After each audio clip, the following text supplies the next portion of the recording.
Good morning बच्चों। आप सभी कैसे हैं? आशा करते हैं आप सभी अपने घरों पे भी अच्छे ही होंगे।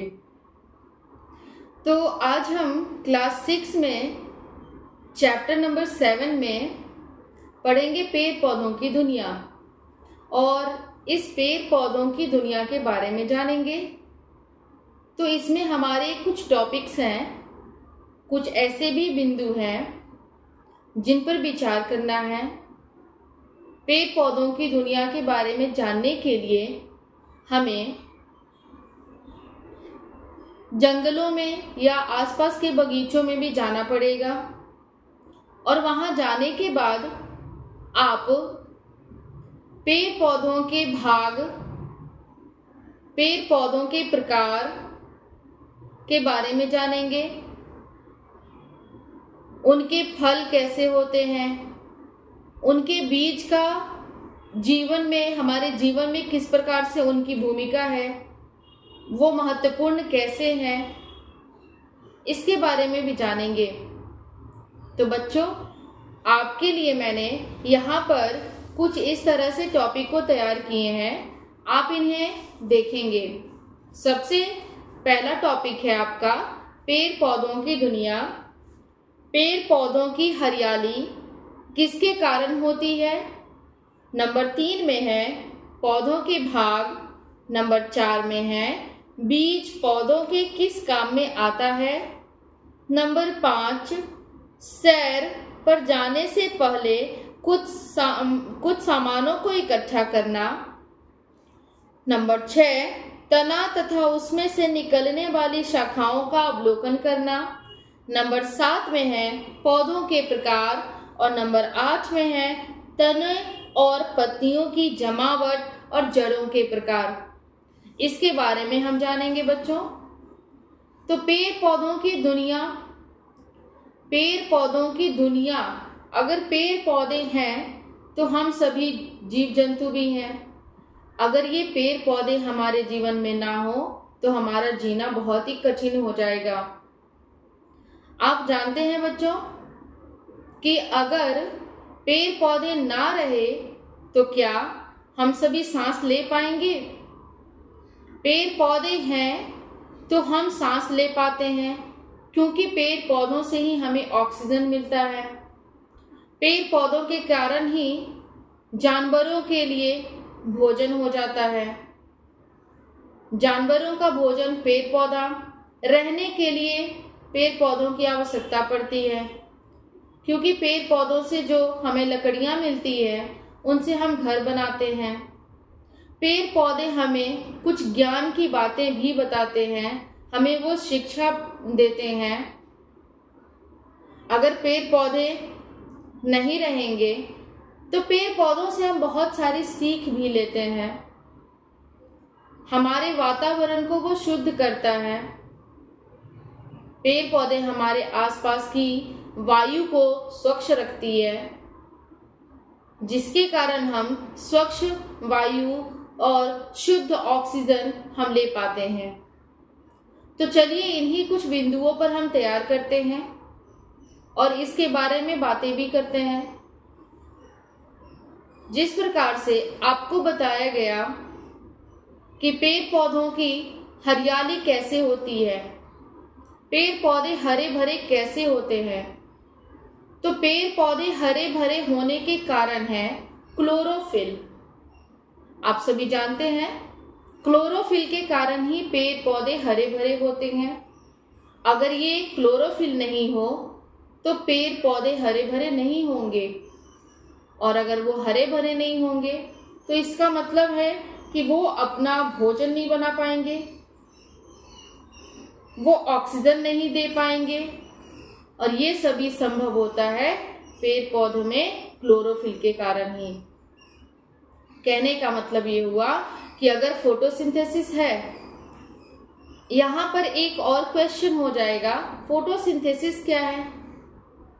तो फोटोसिंथेसिस के बारे में हम जानते हैं, सूर्य के प्रकाश से जो पेड़ पौधे अपना भोजन बनाते हैं, भोजन बनाने में जो मदद मिलती है वही तो है फोटोसिंथेसिस। इसको हिंदी में प्रकाश संश्लेषण कहते हैं। अब क्लोरोफिल के बारे में जानेंगे। तो क्लोरोफिल और प्रकाश संश्लेषण जो है ये दोनों एक दूसरे के पूरक हैं। फोटोसिंथेसिस के कारण ही क्लोरोफिल होता है, और क्लोरोफिल होगा तो पेड़ पौधे हरे भरे होंगे।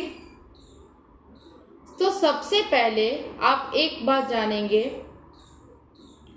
कि पेड़ पौधे कार्बन डाइऑक्साइड और पानी को अवशोषित करता है, एब्जॉर्ब करता है, और उससे वो ग्लूकोज और ऑक्सीजन को बनाता है।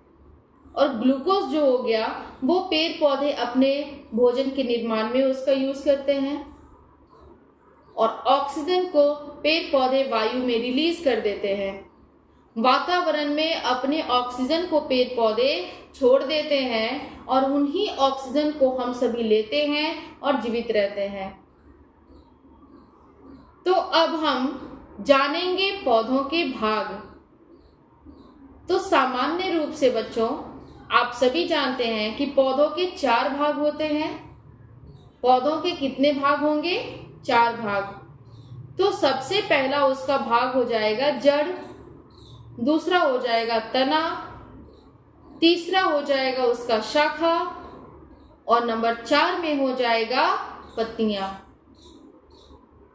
तो जड़ का क्या काम होता है बच्चों?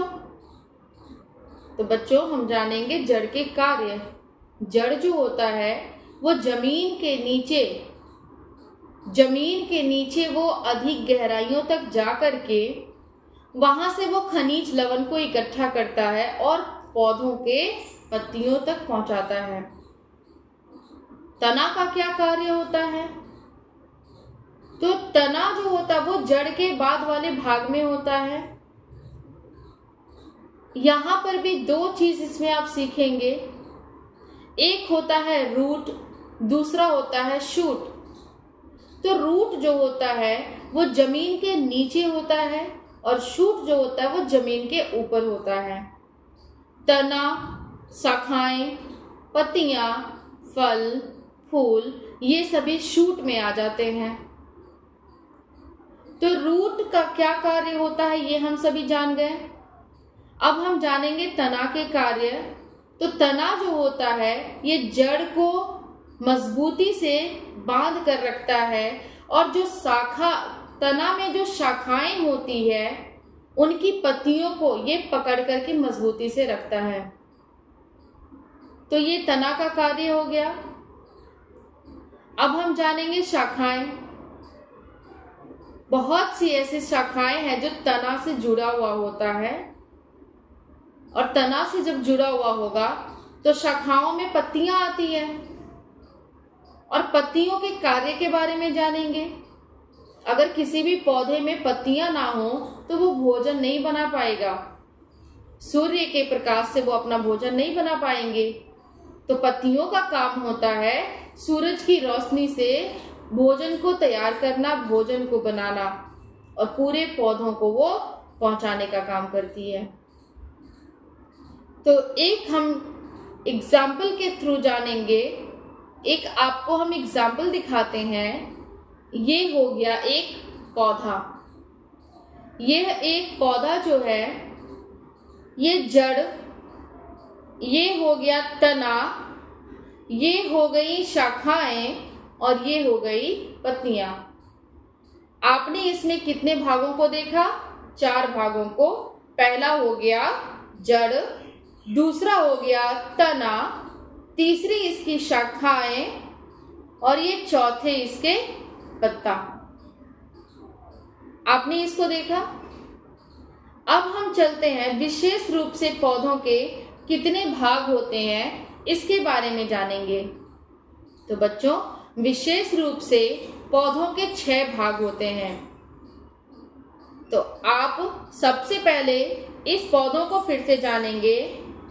जड़, तना, शाखा, पत्ता, फूल, आप यहाँ देख सकते हैं फूल, और इसके बाद इसमें लग जाता है ये फल। ठीक है। तो विशेष रूप से हमने क्या जाना? पौधों के 6 भाग। अब इसमें फूल का क्या काम होता है? आपने जड़ के कार्य को भी जाना, आपने तना के कार्य को भी जाना, पत्तियों के कार्य को भी जाना। अब हम जानेंगे इसके फूल का क्या काम होता है। तो इसके फूल का काम होता है प्रजनन करना। अगर फूल नहीं होंगे तो प्रजनन की स्थिति नहीं बनेगी। कहने का मतलब है कि उसमें फल नहीं आएंगे। अगर वो फूल बनेगा तभी उसमें फल लगेंगे। तो फूल का काम होता है प्रजनन करना। और नंबर 6 में हम लोग चलते हैं, फल। फूल है तभी वो फल है। और अगर फल बनता है तो फल में बीज होते हैं। आप अधिकांश ऐसे फल खाते होंगे तो उसके अंदर बीज होता है। बीज होता है ना बच्चों? तो उस बीज का क्या काम होता है, उस फल का क्या काम होता है, इसको जानते हैं। तो जो फल होता है ना, फल अपने अंदर के बीजों को परिपक्व करने का काम करती है। क्या काम करती है? फल अपने अंदर के बीज को परिपक्व करने का वो काम करती है। अब हम जानते हैं जड़ कितने प्रकार के होते हैं। तो बच्चों, जड़ जो होते हैं ना, वो 2 प्रकार के होते हैं। अभी तक हमने जाना पौधों के भाग, फिर अभी हम जानेंगे जड़ के प्रकार। तो जड़ कितने प्रकार के होते हैं? जड़ 2 प्रकार के होते हैं। एक होता है मूसला जड़ और दूसरा होता है रेशेदार जड़। मूसला जड़ को इंग्लिश में कहते हैं टैप रूट, रेशेदार जड़ को कहते हैं फाइब्रस रूट।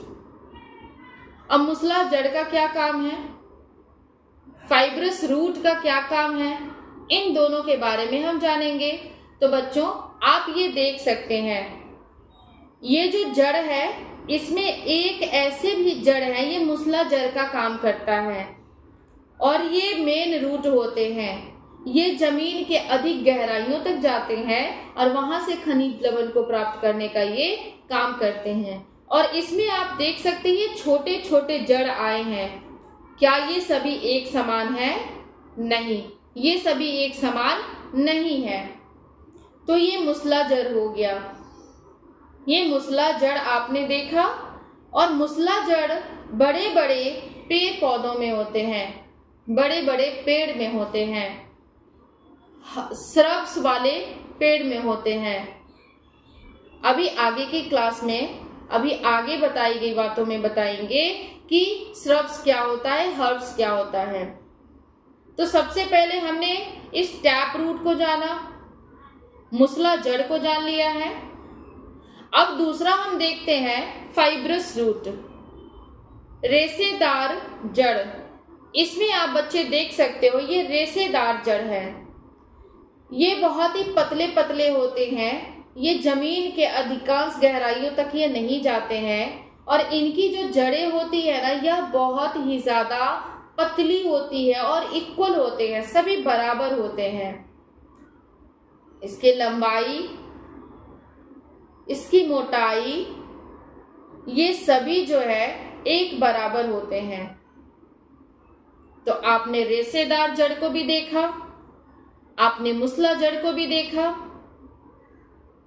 अब हम आगे चलते हैं और उसमें आपको ये सीखना है पौधों के प्रकार। क्या जानेंगे हम? अब हम जानेंगे पौधों के प्रकार। मुख्यतः पौधे 3 प्रकार के होते हैं। एक हो जाता है वृक्ष, जिसको इंग्लिश में आप कहते हैं ट्री। दूसरा हो जाता है कांटेदार पौधे, जिसकी लंबाई सामान्य होती है। और दूसरा हो जाता है जिसको इंग्लिश में सर्ब कहते हैं, जिसको इंग्लिश में श्रब्स कहते हैं। और तीसरा हो जाता है झाड़ीदार पौधा, इसको इंग्लिश में हर्ब्स कहते हैं। और यह बहुत ही छोटे छोटे होते हैं। तो हम अब पेड़ के बारे में जानेंगे, ट्रीज के बारे में जानेंगे। पेड़ का दूसरा नाम वृक्ष होता है। तो आपको बता दें कि आपने आम के पेड़ को देखा होगा।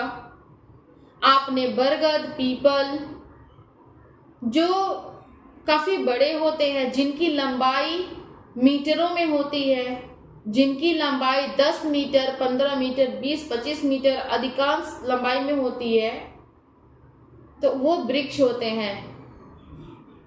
और उनकी जो टहनियाँ होती है, उनके जो तने होते हैं, उनकी जो शाखाएं होती है, ये काफी मजबूत होते हैं। उनकी शाखाएं, उनकी तने, टहनियों को हम घर के बहुत से कामों में प्रयोग में उसको लाते हैं। बड़े बड़े वृक्ष से हमें मेडिसिन मिलते हैं, दवाइयाँ बनती हैं, उसके फर्नीचर बनाए जाते हैं, रहने के लिए घर बनाया जाता है, जलावन के इस्तेमाल में लाते हैं। तो वृक्ष से हमें बहुत ही ज़रूरतमंद चीज़ें मिलती है। खास करके वैसी लकड़ियों का प्रयोग हम लोग अपना घर बनाने के काम में लाते हैं, जानवरों के रहने का वो प्रबंध किया जाता है। इसके बाद हम श्रब्स की ओर चलते हैं। ये कांटेदार पौधे होते हैं। कांटेदार पौधे जैसे कि नींबू का पौधा, गुलाब का पौधा, ये सभी श्रब्स में आ जाते हैं। इनकी जो टहनियाँ होती है, इनके जो तने होते हैं, वह भी मजबूत होते हैं, लेकिन ये फिर भी टूट जाते हैं। लेकिन वृक्ष का तना आसानी से नहीं टूटता। श्रब्स का तना टूटता है, मजबूत भी होता है। और श्रब्स जो कांटेदार पौधे होते हैं, मजबूत पौधे होते हैं, इनकी लंबाई 2 से 5 मीटर, 7 मीटर, अधिकांश यह 10 मीटरों की होती है। इनमें भी टैप रूट होते हैं, मूसलाजर होते हैं। वृक्ष में भी मूसलाजर होता है, और मूसलाजर का कार्य हम लोग जाने ही हैं कि उनका क्या काम है। तो इस तरह से विभिन्न प्रकार के पौधे हैं, जिसमें से अब तीसरा नाम है हर्ब्स। और ये हर्ब्स जो होता है, यह काफी छोटे पौधे होते हैं। इनकी पत्तियां, इनके तने, इनका जड़, ये सभी काफी मुलायम होता है, बहुत ही मुलायम होता है। ये आसानी से टूट जाते हैं, आसानी से ये गल जाते हैं, सड़ जाते हैं। अगर आप इन छोटे पौधों को, हर्ब्स को अच्छे से देखभाल नहीं करेंगे, तो इनकी आयु ज्यादा दिन तक नहीं रहती है। तो हर्ब्स की देखभाल अच्छी होनी चाहिए। हर्ब्स अब किस प्रकार के होते हैं, कैसे होते हैं, अब इसको जानेंगे हम लोग। हर्ब्स, आप तुलसी के पौधा को भी हर्ब्स के प्रकार में, हर्ब्स में आप ला सकते हैं। ये झाड़ीदार होता है। प्याज का पौधा हो गया, आसपास लगे हुए घास, ये सभी हर्ब्स होता है। मनी प्लांट हो गया, ये सभी हर्ब्स होंगे। तो आपने जाना पौधों के प्रकार, जड़ों के प्रकार, पौधों के भाग। अब हम इनमें से जानेंगे पत्तियों के प्रकार। तो बच्चों, पत्तियों के प्रकार को भी हम जानते हैं। पत्तियों के भी 3 प्रकार होते हैं। सबसे पहला हो जाएगा एकल पत्ता, दूसरा हो जाएगा जोड़ादार पत्ता, और तीसरा हो जाएगा गुच्छेदार पत्ता। जैसे एकल पत्ती, आपने मनी प्लांट के पौधा को देखा है ना? आपने पान के पौधे को देखा है? तो चलिए उदाहरण के रूप में आपको मैं दिखाती हूं। ये रहा पान का पौधा। अब आप ये देख सकते हैं, पान के पौधे एकल पत्तियों में गिना जाता है। जैसे यहाँ पर एक पत्ता, फिर इसके बाद दूसरा पत्ता, और ये तीसरा पत्ता, ये सामान्य दूरी पर होते हैं, ये सामान्य दूरी पर होते हैं, आप इस प्रकार से देख सकते हैं। और इनके ऑपोजिट में, इनके विपरीत दिशा में कोई दूसरा पत्ता नहीं है, तो ये एकल पत्ता हुआ। ठीक है, तो आपने एकल पत्ते को देख लिया। अब हम चलते हैं जोड़ादार पत्तियों की तरफ। तो बच्चे आप देख सकते हैं जोड़ादार पत्तियां, आप यहां देख रहे हैं, इस तरीके से आप देखेंगे ये दोनों पत्ता, जोड़ादार पत्तियां एक शाखा में इस प्रकार से होते हैं और वो दोनों विपरीत दिशा में जाते हैं। ठीक है, जोड़ादार पत्तियों का क्या है, वो एक ही दिशा में नहीं जाते, वो विपरीत दिशा में जाते हैं और एक ही जगह से निकलते हैं, जिस प्रकार से आपने यहां देखा है। आप इस टहनियों में लगे हुए पत्तों को देख सकते हैं।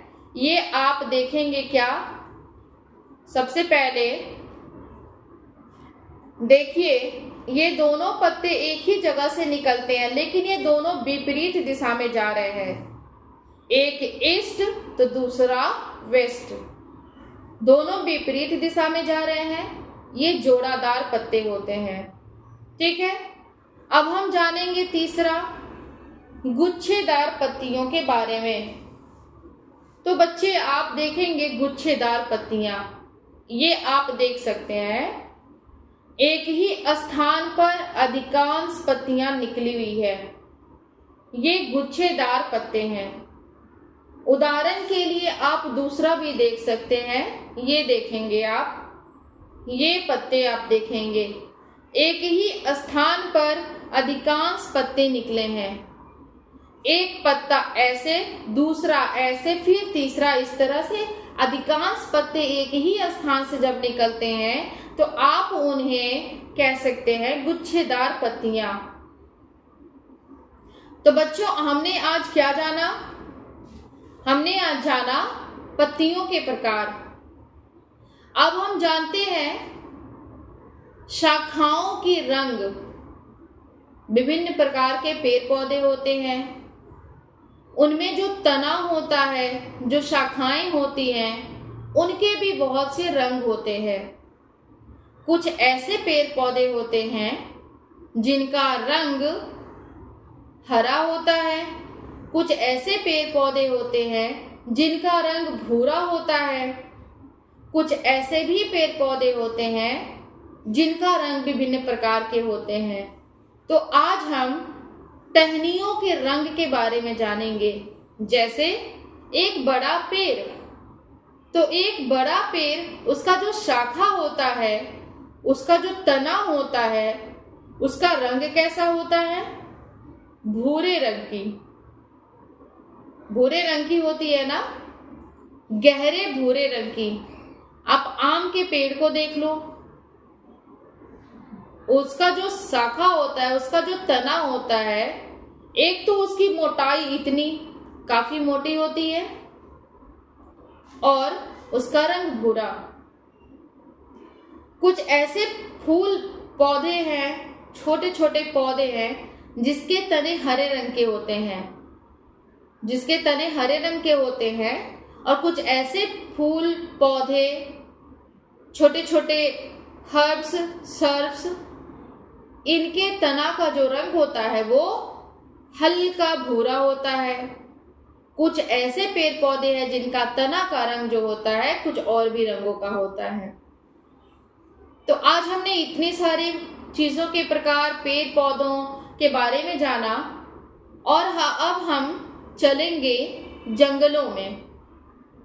तो बच्चों जंगलों में जाने के लिए सबसे पहले तो हमें जाने का समय निर्धारण करना है कि जंगलों में जाना है या बगीचे में, किसी के बगीचे में जाना हो तो आप दिन का समय, एक दिन के समय को आप जा सकते हैं। सुबह के 8 बजे से लेकर के 10 बजे हो गए, 12-1 बजे, यानी दिन में किसी जंगलों में जाना चाहिए, किसी बगीचे में। और वहां जाने से पहले आपको कुछ सामान को भी इकट्ठा करना पड़ेगा। क्या क्या सामान हो सकता है? तो पहला हो गया पेपर पेंसिल। आपको एक पेंसिल की जरूरत पड़ेगी। आप एक खुरपी, नंबर 3 में आप खुरपी ले लेंगे, नंबर 4 में आप चाकू लेंगे और 5 में गीले कपड़े लेंगे और उन पौधों को रखने के लिए प्लास्टिक की भी आपको आवश्यकता पड़ेगी। तो कहीं अगर हम जंगलों में जाते हैं तो हमें इन सारे सामानों को एक साथ ले जाना होगा। आप जंगलों में जाने के बाद वहां के बड़े बड़े पेड़ पौधों के बारे में जानेंगे। आप आज के क्लास में जो आपको बताया गया ये तो आपने जाना। अब मेरी बताई गई बातों को उस जंगलों में जाने के बाद आपको मैच करना है कि मैम ने जो बताया क्या वो वाकई में जंगलों में ऐसे हैं। पेड़ पौधों का रंग रूप, पेड़ पौधों की लंबाई, उनकी पत्तियों के प्रकार, पौधों के भाग, विभिन्न चीजों को आपको अपनी कॉपी में नोट करना है। इसके बाद कॉपी में नोट करने के बाद आप चाहेंगे कुछ पौधों के जड़ों के प्रकार को भी जानने के लिए, तो आपको खुरपी की सहायता से आप जमीन को खोद करके कुछ पौधों को वहां से निकालेंगे। तो पौधे सूखे नहीं, इसके लिए आपको गीले कपड़े की आवश्यकता पड़ेगी और उनके जड़ को आप उन्हीं गीले कपड़ों से लपेट करके आप उसको सुरक्षित रख सकते हैं। क्योंकि जमीन से जो जड़ होती है ना, वो पौधे अपने लिए खनिज लवण इकट्ठा करते हैं और जब वो जमीन से निकल जाएंगे तो क्या उनको खनिज लवण मिलेगा? वो जीवित नहीं रह पाएंगे। पानी की आवश्यकता होती है उन्हें, तो पानी वाले कपड़े से लपेट करके उनके जड़ को सुरक्षित रखा जा सकता है। तो बच्चों, आज के क्लास में इतना ही। कुछ क्वेश्चन आपके लिए है। जंगलों में जाकर के या आप किसी बगीचे में जाकर के पेड़ की लंबाई को माप करके अपनी कॉपी में लिखेंगे। हर्ब्स, श्रब्स, इनकी भी लंबाई को माप करके आप कॉपी में लिखेंगे। इनके तनों का, इनके शाखाओं का जो रंग होता है, आप वो कौन से रंग, पेड़ का कौन सा रंग है, पौधों का कौन सा रंग है, आप उसको भी लिखेंगे। उनकी लंबाई को लिखना है, रंग रूप को लिखना है, आकार और प्रकार को लिखना है। एक आखिरी क्वेश्चन है, बीज का महत्व। ठीक है, बीज का महत्व क्या है? तो आज के क्लास में आप इतनी तरह से जाने हैं बात को। नेक्स्ट क्लास में हम लोग मिलते हैं फिर से। Bye bye.